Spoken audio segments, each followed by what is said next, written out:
Fall is in full swing, and unfortunately here it is still very warm, but we are getting mornings that are really cool and crisp.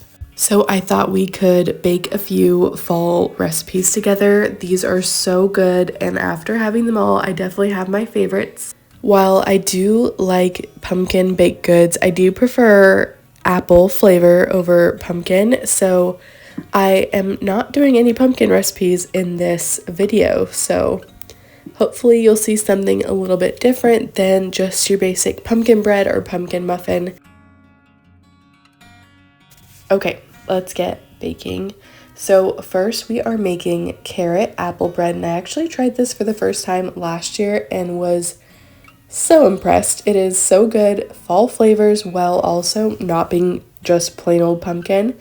I found this recipe on Pinterest last year, and I'll be sure to share every recipe down in the description, but I also have an autumn board on my Pinterest if you need or want some more seasonal inspiration. My daughters love helping me in the kitchen, especially baking when I get to pull the stand mixer out, so I had my daughter start helping me wash the carrots while I chopped up the apples. I ended up doubling this recipe to have a loaf for our home, and then I wanted to take one to my sister's house because I was heading over there for dinner. My youngest is 2, and she is into everything these days. I cannot turn my back on her. I'm constantly just like listening to what she's doing if she's in a different room, just to make sure she's not getting into anything. It's keeping me so busy, but what a blessing it is to have them in the kitchen with me, just poking around and wanting to help. I am so excited to be teaching them skills in the kitchen and just raising little future homemakers and wives and mothers that will know how to do things, have fun recipes. I am adding my recipes, our favorites, to a recipe book that Nick got me last year, I think, for Christmas. And I'm slowly adding our favorites to it, and I cannot wait to pass that down to them. I'm gonna have to make 2 copies, but it's just really fun thinking about how I hope they remember doing these things with me and carry this on to the rest of their lives and onto their families one day. I think at this point Nick had taken the girls for a drive, so I was able to finish up and clean up the kitchen, leave it nice and ready for the night since I was heading over to my sister's and Nick was doing the whole bedtime routine and all that. So I ended up taking these out of the pans, left one for Nick and the kids, and then took one with me to my sister's and shared it there. It was so moist and really flavorful. I think I'll give the apple carrot bread a 7 out of 10. Okay, next is a caramel sauce, and I made some last year. It turned out really good, and I made some this year again, and my first batch turned out really good. This is my first batch. My second batch, not so much, but basically you want to heat it on low and nice and slowly because you don't want it to crystallize, and that's so that it doesn't solidify when it cools. I was making this as a hostess gift for my husband's grandma. She does a thing called Fall Day where we go out for dinner and then come back to her home and do a craft, and I really want to get better at bringing hostess gifts to gatherings this holiday season. The ingredients for this recipe was just sugar, heavy whipping cream, and butter, and then you stir in salt at the end, and that's it. It was pretty simple. Again, follow the recipe. Just make sure to read the directions carefully and stay near the stove so that it doesn't burn. I also want to mention that I did not do this all in one day. I took about 2 weeks and just kind of baked here and there, and I was definitely kind of over it by the 3rd recipe, but just having that many sweets in the house, we definitely ended up sharing a few of the recipes because that's a lot of baking. This next recipe is the one I was most excited for. It is for apple cider soft pretzels.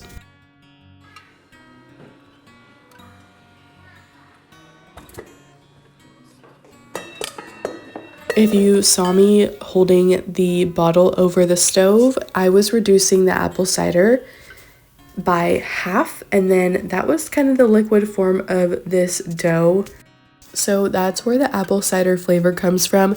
I will say it was very subtle, but you could definitely taste it. I've tried making soft pretzels in the past, and I just remember it being so hard, and this recipe was pretty straightforward. I don't know if it's because I've had a lot of practice in the kitchen since last time I've tried, or if it's just a more simple recipe, but most pretzel recipes call for a rise of the bread. This is just allowing the yeast to eat at the sugars in the flour, and this just makes for a good rise in baked goods. If you've ever made something with yeast and then your recipe just kind of falls flat and your baked goods are thin and not fluffy, that's because your yeast was not able to eat at the sugar in the flour or the dough.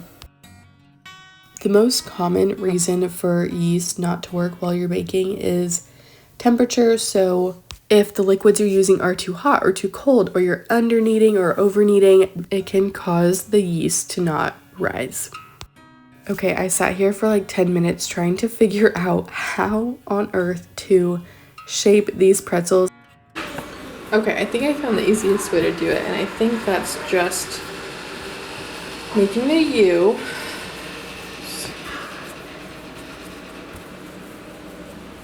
I hope these turn out. Making a U, bringing one of these down. Hold on. I just feel like these aren't going to be long and big enough. Okay. Bringing it down. And the same with this one. Bring that one down. And then twist. At the end, I sprinkled them in cinnamon and sugar, and they were 10 out of 10, so good. I would definitely make these again.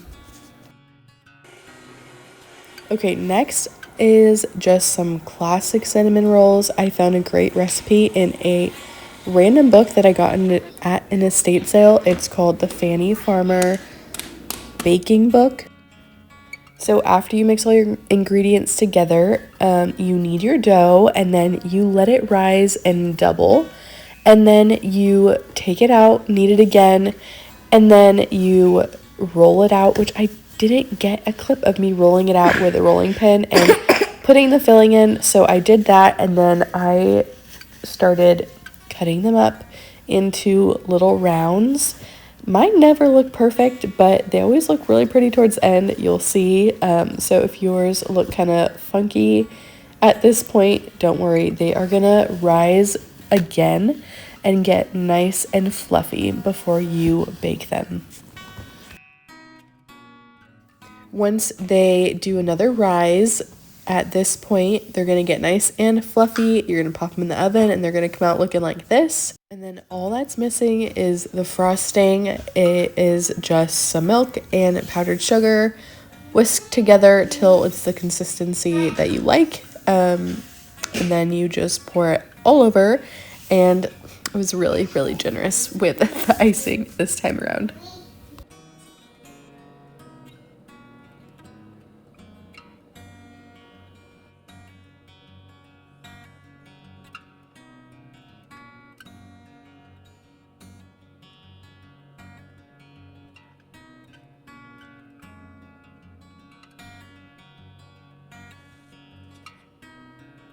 I have to give this recipe a 10 out of 10. I make cinnamon rolls on Thanksgiving and Christmas morning. So I've tried a few recipes, and this one is my tried and true. So good. This next one is by far my favorite, and if you only try one recipe from this video, make it be this one because it is so easy and so good. It was my favorite and definitely the one I'll be making again. And I found it on Pinterest. I feel like Pinterest is so hit or miss with recipes because you just never know what you're gonna find. If it's just some random recipe that someone didn't actually try out, but anyways. Here I'm prepping the filling. It's just butter, brown sugar, and some cinnamon. I did go heavy on the cinnamon just because I do love the flavor of cinnamon. Here is the puff pastry from Trader Joe's. We got, I think, 12 little tarts out of it. Actually, maybe more. No, yeah, 12. You do have to take it out of the freezer 3 hours prior to using it. And I think I did like an hour and a half before and it worked fine. But just something to keep in mind that you have to do ahead of time with pre-made puff pastry. For all you people who know how to make puff pastry, I'm jealous.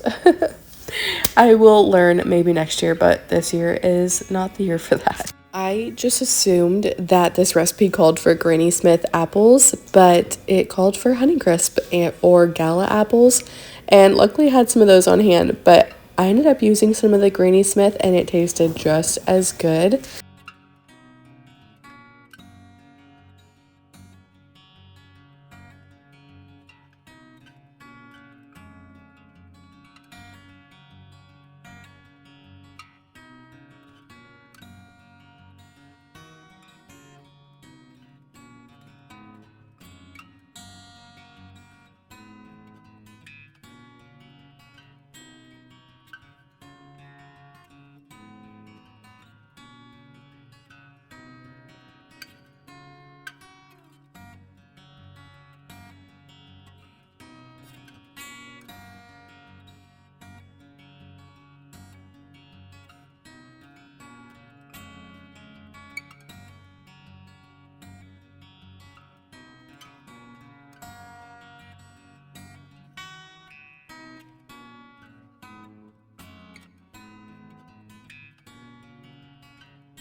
Once I popped them in the oven, it only took like 10 to 15 minutes for them to puff up nicely and get the filling all nice and melted and caramelized.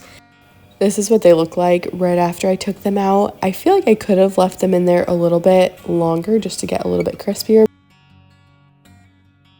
The girls were so excited to have one. I let them have half with their dinner.